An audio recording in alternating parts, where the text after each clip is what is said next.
বয়ফ্রেন্ডের সাথে ব্রেকআপ করে বাসায় ফিরলাম আর মনে মনে ভাবতেছি জীবন যেন একটা নাটক। বাসায় আসার পর জানতে পারলাম আজকে বিকালেই নাকি আমাকে পাত্রপক্ষ দেখতে আসবে। মনটা একটু হালকা লাগলো আর মনে মনে ভাবতে থাকলাম এই সুযোগ রাহাতকে একটু জ্বালানো যাবে। মনে মনে ভাবলাম পাত্রর সাথে একটা ছবি উঠে ওকে হোয়াটসঅ্যাপে পাঠাবো, দেখবে আর জ্বলবে। সে আমাকে চ্যালেঞ্জ করেছিল যে এক সপ্তাহের মধ্যে নতুন বয়ফ্রেন্ড বানিয়ে দেখাও দেখি, কিন্তু আমার তো 1 ঘন্টা সময়ও লাগলো না। 1 সপ্তাহের মতো সময় তো আমার লাগলোই না, তাও আবার সেটা বিয়ের পাত্র হিসেবে। বিকেলে ভাবি সাহায্য নিয়ে একটু সাজুগুজু করলাম, লাল শাড়ি, কানের দুল, হালকা মেকআপ, সব মিলে আয়নাতে তো নিজেকে চিনতেই পারছিলাম না। পাত্রপক্ষ এলো, আমি তাদের সামনে লজ্জায় মাথা নিচু করে বসে আছি। এদিকে ছেলের মা আর চাচি আমাকে প্রশ্ন করছেন। আমি হালকা গলায় সব উত্তর দিলাম। শুনে মনে হলো আমাকে খুবই পছন্দ হয়েছে। হঠাৎ ছেলের চাচি বলে উঠলো, ছেলে মেয়ে একটু আলাদা করে কথা বলা দরকার, তা না হলে ব্যাপারটা কেমন হয়। আমিও মনে মনে ভাবতেছি আমি তো এই সুযোগেরই অপেক্ষা করতেছিলাম। এরপর ভাবি আমাকে একটা রুমে বসিয়ে রেখে গেলেন। এর মিনিট খানেক পর পাত্রটা রুমে আসলেন। পাত্রকে বললাম, আপনি যদি আমাকে পছন্দ করে থাকেন তাহলে আর অন্য কোনো কথা বাড়ানোর দরকার নেই, আসুন আমরা একটা সেলফি তুলি। ঠিক তখনই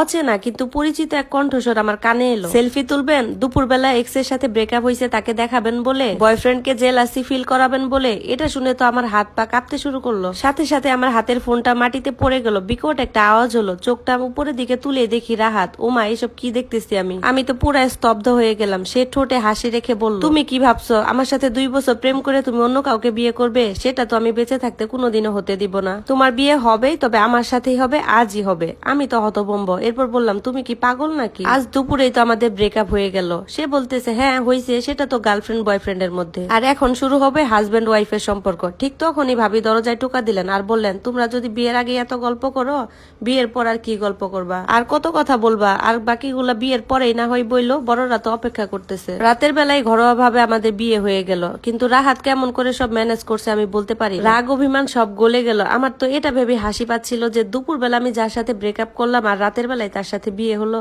এবং এখন সে আমার স্বামী। 9 বছর পর আজ আমাদের বিবাহ বার্ষিকী। সকাল থেকে রাহাতের প্রিয় খাবারগুলো রান্না করেছি। কেক আনার জন্য দোকানেও গিয়েছিলাম। ফিরে এসে দেখি শাশুড়ি গলা গম্ভীর। উনি বলতেছে, এত আয়োজন কেন? এই কেক আবার কার জন্য? আমি তখন হাসতে হাসতে বললাম, মা আজকে আমাদের বিবাহ বার্ষিকী। উনি তখন ঠান্ডা মাথায় বললেন, 9 বছর হয়ে গেল তোমাদের বিয়ের, এখনো একটা সন্তান দিতে পারলা না? আগামী 6 মাসের মধ্যে যদি তুমি কোনো সন্তান না দিতে পারো তাহলে আমার ছেলেকে আমি আরেকটা বিয়ে করাবো। কথাগুলো যেন ছুরির মতো কেটে গেল মনে। চোখের পানি আমি আর আটকে রাখতে পারলাম না। আমি তো কত চেষ্টা করেছি, ডাক্তার, কবিরাজ, তারপরও কোনো কাজ হয়নি। এরপর একটা আমার হাত থেকে পড়ে গেল, ভেঙে চুরমার হয়ে গেল, যেমনটা আমার মন হয়ে গেছে। রাতের বেলা রাহাত যখন বাসায় এলো তখন আমি ঘর অন্ধকার করে বসে আছি। তখন সে বলল, আমি বাইরে থেকে খেয়ে এসেছি, তুমিও খেয়ে নাও। এই বলে সে ওয়াশরুমের দিকে চলে গেল। আমার তো তখন বুকটা কেঁপে উঠলো যে আজকের দিনটাও সে ভুলে গেল। ভাবতেছিলাম যে মানুষ আমাকে না খাওয়ানো পর্যন্ত বসে থাকতো সেই মানুষটা আজকের দিনটাই ভুলে গেল।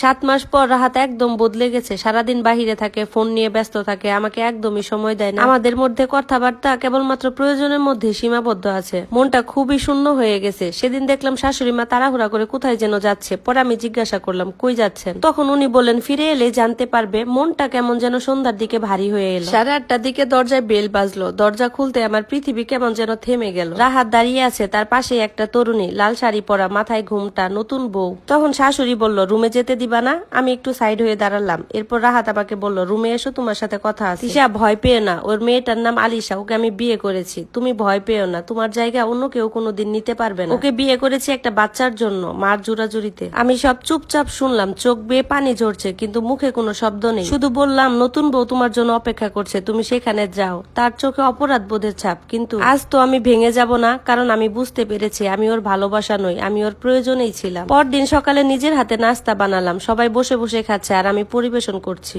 রাহাত আমাকে বলল, বসো, আমরা একসাথেই খাই। এরপর আলিশাও আমাকে মিষ্টি হাসি দিয়ে বলল, আপু মনে, আপনিও বসেন, একসাথেই খাই। আমিও বসে শেষবারের মতো ওর সাথে খাওয়ার তৃষ্ণা মেটালাম। খাওয়া শেষে নিজের রুম থেকে গুছানো লাগেজটা নিয়ে বের হয়ে আসলাম। শাশুড়ি মা তখন বলতেছে, এই সকাল সকাল কোথায় বেরোচ্ছ? চুপ করে থাকলাম। রাহাত বলল, তিশা, আমি তো তোমাকে বলেছি তোমার জায়গাটা কেউ কোনোদিন নেবে না, তুমি কোথায় যাচ্ছ?